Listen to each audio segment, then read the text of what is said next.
विद्यार्थी मित्र हो, आपण इयत्ता 8वीचे विद्यार्थी. आपला विषय आहे सामान्य विज्ञान. याचा अभ्यास आपण करतोय. मी श्री चौंडेश्वरी हायस्कूल हळदी, तालुका कागल येथून श्रीयुत प्रकाश कोकितकर. आपण यापूर्वीच्या अभ्यासामध्ये प्रकरण क्रमांक 1 सजीव सृष्टी व सूक्ष्मजीवांचे वर्गीकरण याच्यामध्ये 2 प्रकारच्या सृष्टींचा अभ्यास केलेला आहे की ज्याच्यामध्ये मोनेरा आणि प्रोटिस्टा यांचा अभ्यास केला. आता आपण 3ऱ्या क्रमांकाची सृष्टी याचा अभ्यास करतोय. त्याचं नाव आहे कवके. याच्यामध्ये आपल्याला त्याची उदाहरणे आणि त्याची लक्षणे काय आहेत याचा अभ्यास करायचा आहे. याची उदाहरणं आहेत नेहमीच्या अनुभवातली आपली आहेत. आपण बघितलेलं असेल की ओलसर ठिकाणी ठेवलेला पावाचा तुकडा किंवा भाकरीचा तुकडा याच्यावर एक 4-5 दिवसानंतर आपल्याला काळपट पांढऱ्या रंगाची बुरशी जमा झालेली दिसते. हे या कवकाचं उदाहरण आहे. याशिवाय अजून किण्व की ज्याला आपण बेकर्स ईस्ट असं म्हणतो, जे पावामध्ये घातलं जातं की जे खाल्लं तरी आपल्याला काही होणार नाही, म्हणजेच ते खाण्यायोग्य असतं. याशिवाय ॲस्परजिलस नावाची बुरशी की जी मक्याच्या कणसावर असते. त्याचबरोबर पेनिसिलियम आणि आपल्याला जे नेहमी शेतामध्ये किंवा आपल्या घराच्या परिसरामध्ये दिसतं ते म्हणजे भूछत्र, ज्याला आपण मशरूम म्हणतो, जे आपल्याला बाहेर हॉटेलमध्ये वगैरे खायला मिळतं, घरी पण आपण खाऊ शकतो. अर्थात याला मर्यादा आहेत, हेही आपल्याला लक्षात असावं. ही त्याची उदाहरणं आहेत कवकाची. ही आपल्याला चित्र दिसत आहेत पहा. ही बुरशी एका वेगळ्या प्रकारची आहे, ही बुरशी एका वेगळ्या प्रकारची आहे, ही एक बुरशी एका वेगळ्या प्रकारची आहे. आपण ही बघितलेली आहेत. आता आपण त्याची लक्षणं बघूयात. काय काय लक्षणं आहेत तर हे सर्वात महत्त्वाचं की या बुरशी या परपोषी आहेत, म्हणजेच दुसऱ्यावर अवलंबून आहेत. त्याचबरोबर असंश्लेषी आणि दृश्य केंद्री या सजीवांचा या कवकामध्ये समावेश होतो. दुसरं लक्षण आहे, याचं वैशिष्ट्य आहे की हे मृतोपजीवी आहेत. काय आहे मृतोपजीवी म्हणजे जे आपल्या परिसरामध्ये कुजलेले कार्बनी पदार्थ दिसतात, आपल्याला कधी कधी दुर्गंधी येते, याच्यावर जगणारी ही कवके असतात. म्हणजेच कुजलेल्या कार्बनी पदार्थावर जगणारे म्हणजेच मृतोपजीवी.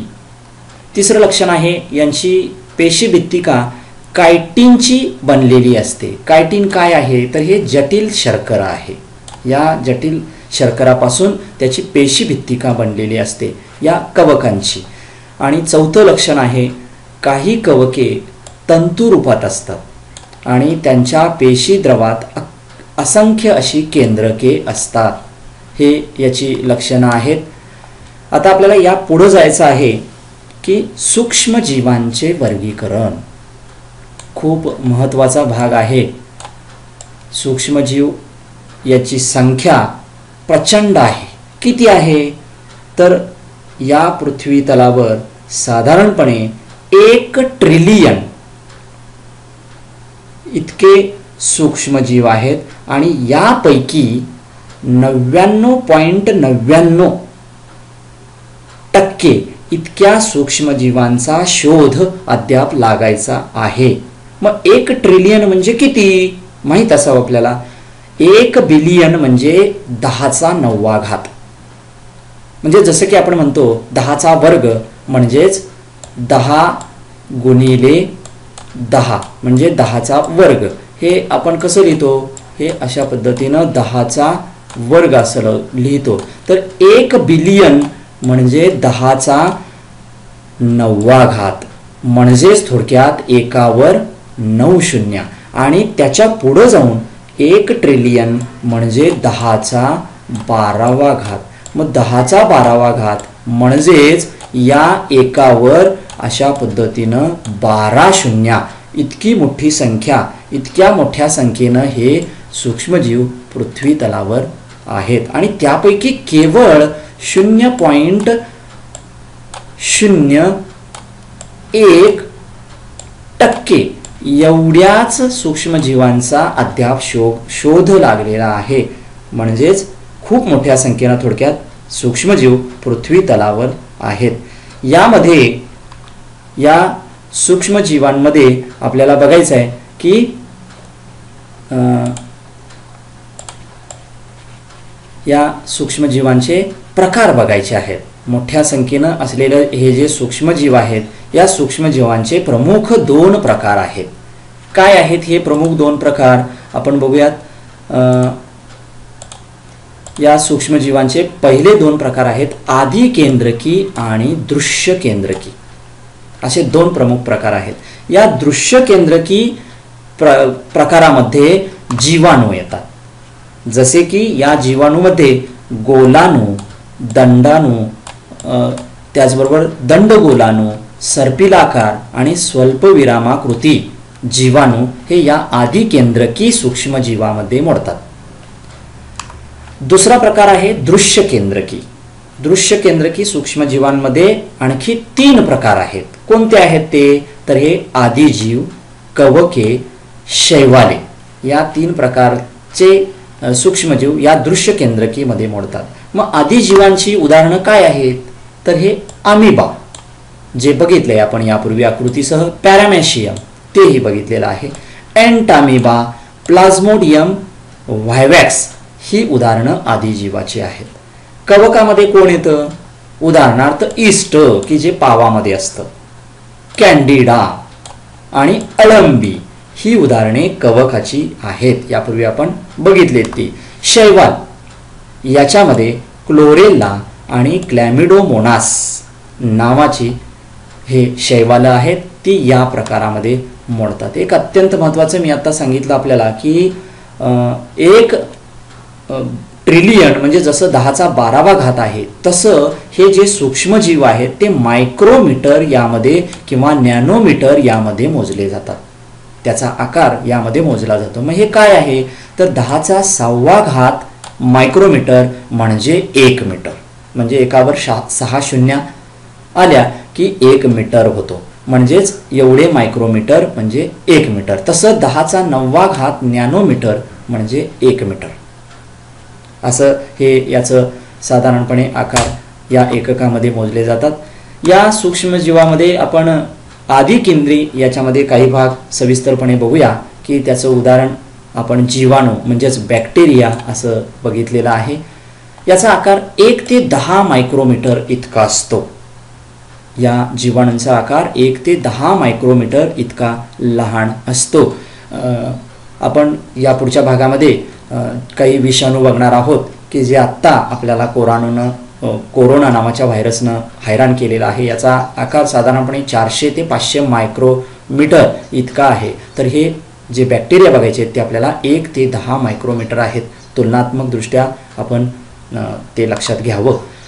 या जीवाणूंची लक्षणं बघितली आपण, वैशिष्ट्ये बघितली. तर पहिलं वैशिष्ट्य आहे, लक्षण आहे, हे एक पेशी आहे.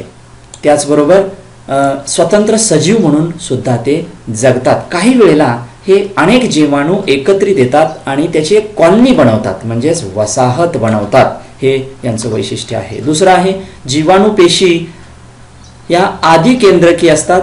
त्यांचं केंद्रक आणि पटलयुक्त मात्र अंगके त्यांना नसतात. पेशी भित्तिका मात्र असतात. तिसरं वैशिष्ट्य आहे याचं प्रजनन म्हणजेच पुढच्या पिढीची निर्मिती ही द्विखंडी भवनाने होते. द्विखंडी म्हणजे 2 भागामध्ये विभाजन होऊन. चौथं वैशिष्ट्य आहे की अनुकूल परिस्थिती जर या जीवाणूंना मिळाली तर मात्र ते साधारणपणे 20 मिनिटांमध्ये दुप्पट होतात. म्हणजे 100 असतील ते जीवाणू, ते सूक्ष्मजीव, तर 20 मिनिटात ते 200 होतात. इतक्या प्रचंड वेगाने त्यांची वाढ होते. असे हे जीवाणूचे काही प्रकार आहेत. आपण ते पुढं या मोठ्या आकृत्या करून बघूया. काय आहेत हे जीवाणू, कोणते आहेत, त्यांच्या आकृत्या कशा आहेत. हे आहेत गोलाणू, याला कोकस असं म्हणतात. असे गोल स्वरूपाचे आहेत, आकार त्याचा गोल आहे. हे गोलाणू आहेत. पुढचा प्रकार आहे त्याचा दंड गोलाणू, ज्याला कोकोबॅसिलस असं म्हणतो. असे थोडेसे लांबट आहेत हे दंड गोलाणू. पुढचा आहे प्रकार आणखी थोडंसं लांबट असं आहे. हे बघा, असं थोडंसं लांबट असं आहे, याला म्हणतात दंडाणू. आणि स्वल्प विरामाकृती म्हणजेच आपण जसा स्वल्प विराम काढतो अशा पद्धतीनं असा आकार या जीवाणूंचा आहे. त्याला नाव आहे स्वल्प विरामाकृती, ज्याला व्हायब्रिओ किंवा कॉमा शेप्ड जीवाणू किंवा बॅक्टेरिया असं आपण म्हणतो. आणखीन एक प्रकार आहे सर्पिल आकार. दिसतं आपल्याला हे असे सापाक सारख्या आकाराचे आहेत म्हणून याला म्हटले सर्पिल आकार. स्पिरिलियम असं त्याचं नाव आहे. आता आपण त्याच्या पुढं या सूक्ष्मजीवातल्या भागाकडे जातोय, आधी जीवाच्या पुढं, की दुसरा पार्ट त्याच्यातला आदी केंद्रकी नंतर दृश्य केंद्रकी. त्याच्यामधलं पहिलं घेतोय भाग आपण आदिजीव, ज्याला आपण प्रोटोझोवा असं म्हणतो. याचा आकार 200 मायक्रोमीटर पर्यंत असतो किंवा साधारणपणे 200 मायक्रोमीटर इतका असतो. हे आढळतात कुठं बघा, माती, गोडे पाणी, समुद्र अशा ठिकाणी हे आढळतात. आणि हे सजीव जे आहेत हे शरीरात घुसल्यानंतर ते आपल्याला रोग निर्माण करतात. म्हणजेच हे जे आदिजीव आहेत हे आदिजीव रोगकारक आहेत. अत्यंत महत्त्वाचा भाग आहे, आदिजीव हे रोगकारक आहेत. मागच्या भागामध्ये आपण जे बघितलं की जे बॅक्टेरिया आहेत त्याच्यामधले बॅक्टेरिया हे आपल्याला काही उपयोगी आहेत. उदाहरणार्थ आपण ईस्ट बघितलं होतं की जे पावामध्ये असतात. हे आदिजीव मात्र रोगकारक आहेत. ते गोडे पाणी, समुद्र किंवा माती याच्यामध्ये आढळतात. याचा साधारणपणे आकार 200 मायक्रोमीटर इतका आहे. हे दृश्य केंद्रीय आणि एकपेशी आहेत. म्हणजे याच्यामध्ये केंद्रक हे स्पष्टपणानं दिसणारं असतं. आणखी ते एकपेशीय आहेत. तिसरा भाग आहे याच्यातला त्याच्या लक्षणांचा किंवा वैशिष्ट्याचा, की याची पेशी रचना,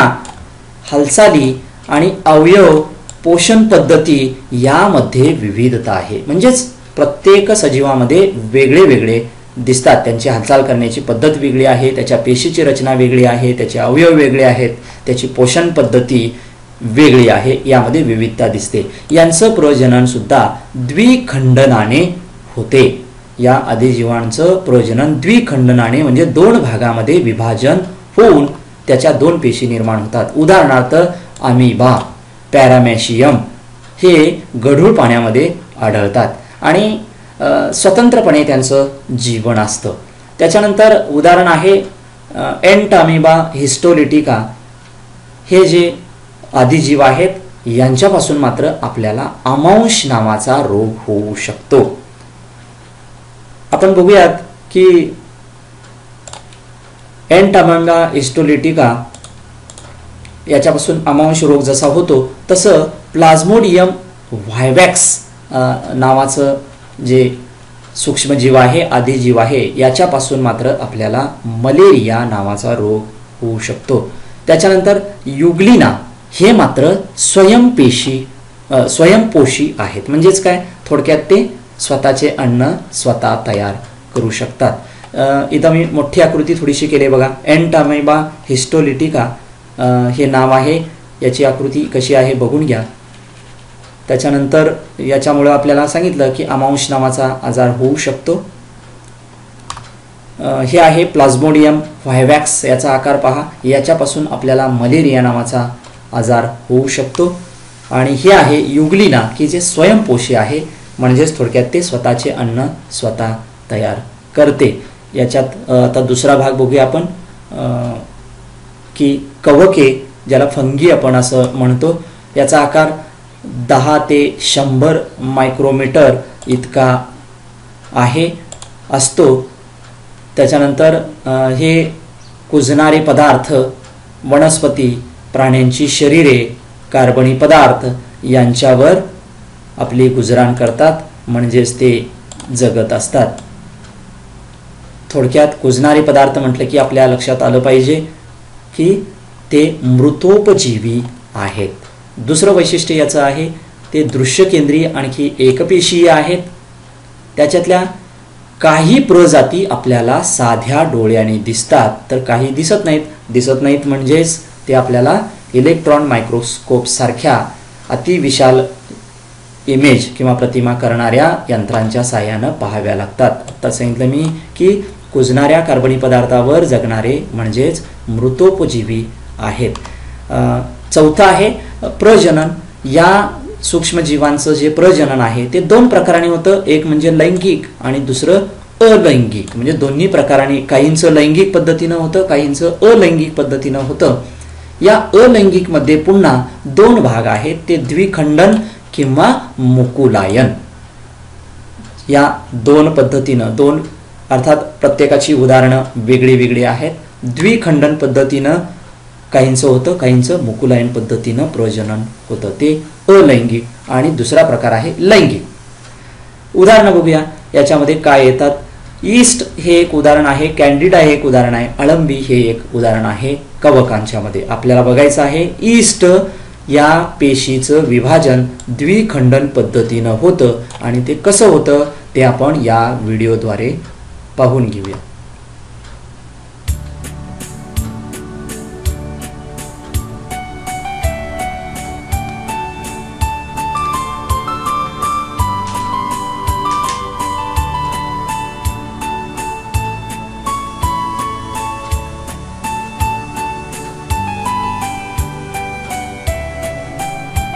बघा, एका पेशीपासून दोन पेशी त्यांची निर्मिती होते, म्हणजेच त्या पेशी एकापासून दोन झाल्यामुळे वाढत चाललेत. आपण बघू शकतो व्हिडिओमध्ये. ईस्ट याच्या पेशी आहेत, या इलेक्ट्रॉन मायक्रोस्कोप खाली त्याचं व्हिडिओ चित्रण केलंय.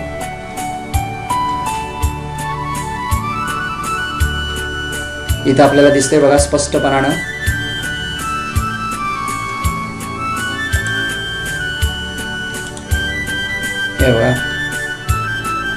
यामध्ये पेशींची संख्या वाढते, अर्थात याचं जे स्पीड आहे, वेग आहे, तो व्हिडिओ पाहण्यासाठी वाढवून घेतलेला आहे.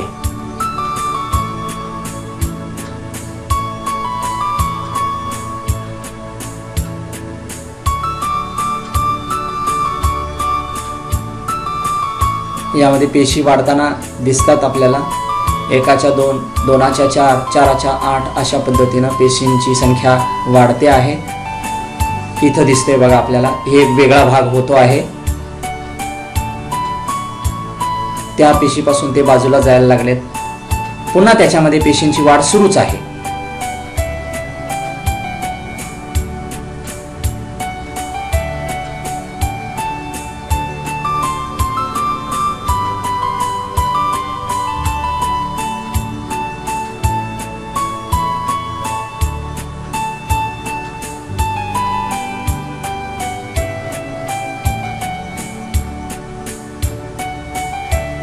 बघा, निरीक्षण करायचं. इथं बघा,